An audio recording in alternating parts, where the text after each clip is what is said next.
Alors bonjour à toutes et à tous, et donc nous revoilà aujourd'hui pour une nouvelle vidéo.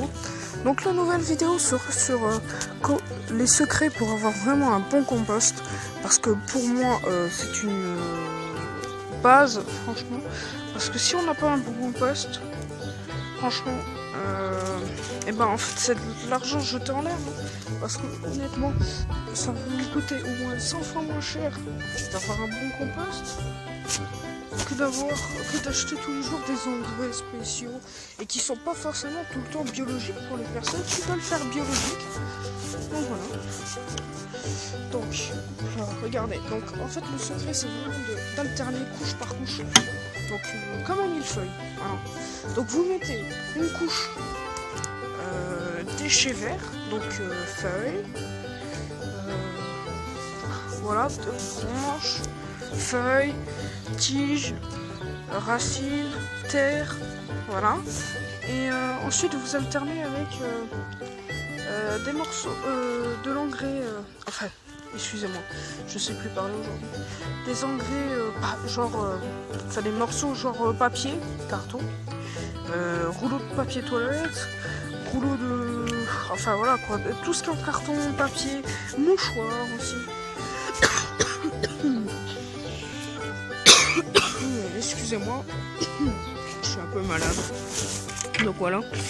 Donc tout ça. Et donc une couche, comme je vous ai dit, des feuilles, une couche carton. Toujours alterné, toujours souvent arrosé quand il fait chaud, jamais arrosé en hiver. Faire en sorte d'incorporer à l'intérieur des lombriques, ça fait toujours du bien au compost.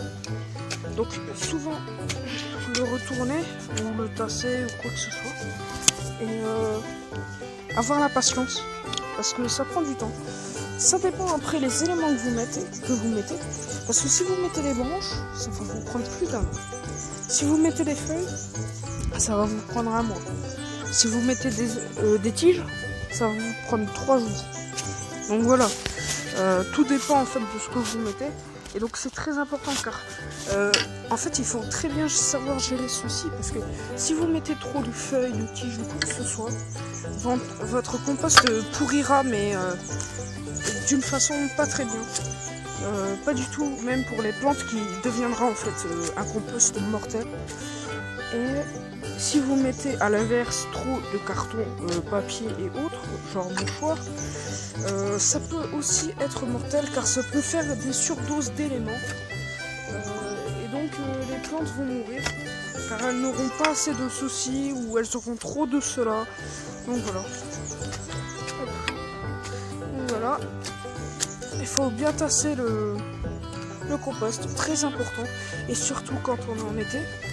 Essayez de le retourner. Vous voyez, regardez. Alors là, on a la nouvelle couche et là, on a l'ancienne. Il faut bien voir en fait la différence. Et donc, en fait, un bon compost, pour savoir s'il est en bonne santé, donc il faut en fait le sentir. Oui, je sais, c'est pas très ragoûtant. Donc, en fait, vous abaissez.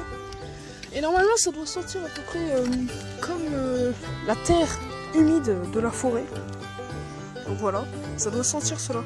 Si ça sent pas bon, enfin mauvais, c'est que la dose est mal répartie. Ça veut dire que vous avez trop d'engrais verts ou trop de carton. Et c'est vraiment pas bien du tout, parce que ça peut devenir mortel. Donc voilà. Donc vraiment là, moi les miens ils sentent rien du tout. Et quand ils sentent rien, ou même la terre humide de la forêt, ça veut dire qu'il est en bonne santé. Donc voilà, vous pouvez mettre aussi des choses ménagères, telles que par exemple vos tomates pourries ou des patates, vos pelures de patates, voilà, par exemple. On peut mettre vraiment tout ce qu'on veut, à partir du moment que c'est décomposable. Et on peut même mettre dedans des coquilles d'œufs. C'est très très bon, ça apportera du calcium pour les plantes, tout ça qui en ont besoin.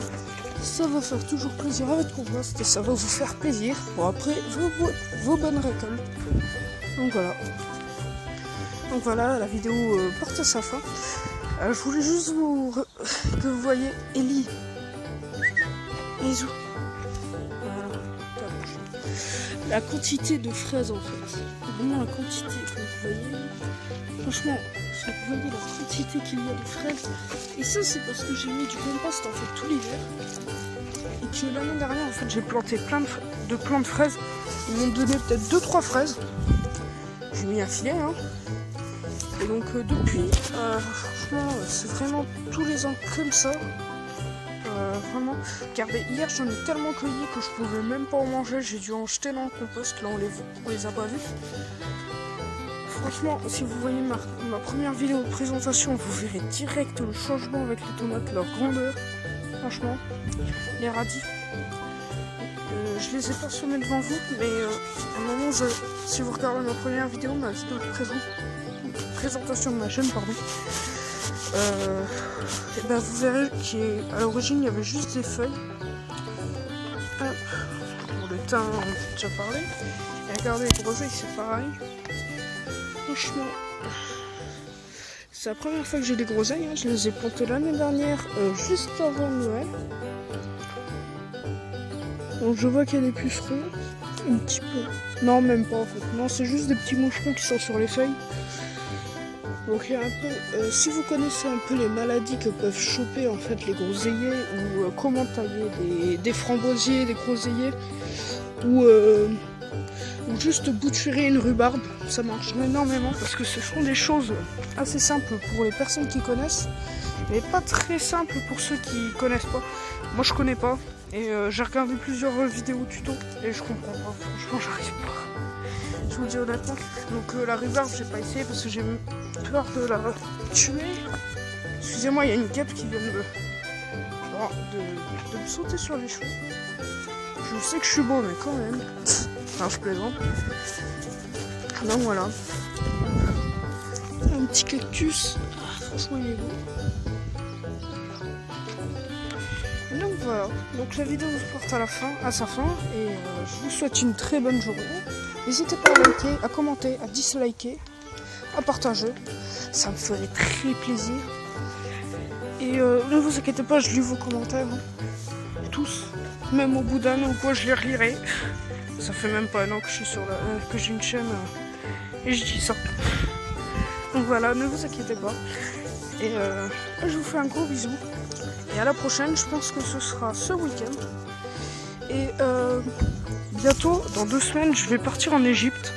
Donc un très beau voyage qui s'annonce. Donc je pense que je vais filmer, hein, faire comme des vlogs. Et vous les mettre sur ma chaîne. Même si ça n'a aucun rapport. Mais j'essayerai de filmer des plantes autochtones, hein, entre parenthèses, de là-bas. Ça pouvait faire plaisir à quelques-uns d'entre vous.